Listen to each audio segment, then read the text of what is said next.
Petites annonces ou rachats express. Quelle est la meilleure façon de vendre sa voiture? Nous les avons testées. Les Français se sont massivement posé la question l'an passé avec 5 500 000 nouvelles immatriculations rien que pour l'occasion.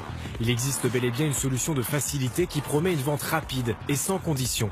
Il y a 6 ans, aramisauto.com a été le premier à se lancer sur ce créneau. Pour comprendre la méthode, il faut se rendre à Donzère, dans la Drôme. La firme y a inauguré une usine de reconditionnement en 2014. Après avoir racheté votre véhicule, elle le remet en état pour le revendre. Yann Brazo, le directeur du site, nous sert de guide. Bonjour Yann. Bonjour. On va essayer d'être assez clair. Les véhicules arrivent dans votre usine. Comment ça se passe? On contrôle déjà l'état global du véhicule intérieur et extérieur.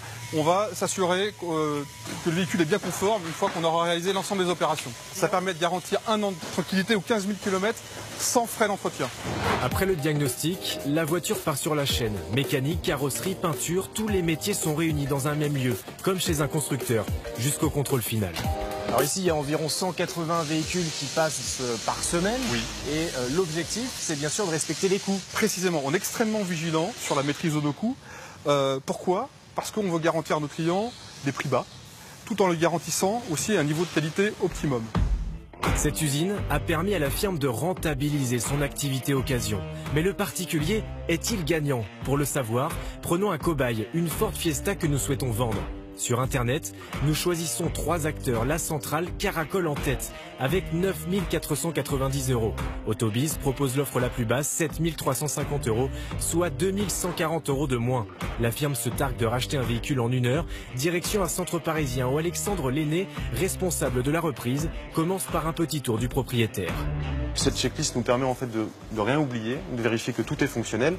Donc ça va permettre aussi de me rendre compte que par exemple ici, il y a un petit défaut de carrosserie qui sera à réparer. Donc ça me permet de le noter et de le chiffrer par la suite pour savoir combien ça va me coûter de remettre en état pour la vente après l'achat du véhicule.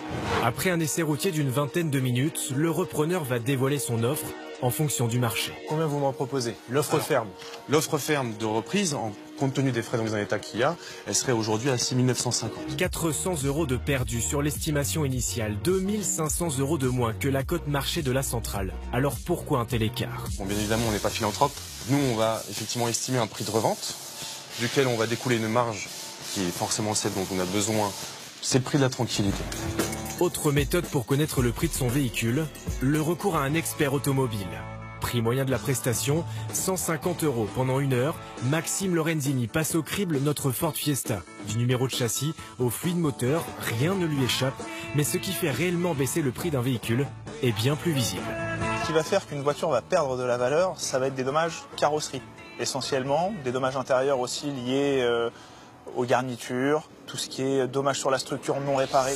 Notre expert nous livre son estimation, 8 650 €. Sa présence, gage de confiance pour les acheteurs, doit permettre une vente plus facile. Mais pour empocher la plus-value, il nous faudra encore passer une annonce, négocier, enregistrer la vente et assumer la responsabilité d'un éventuel vice caché.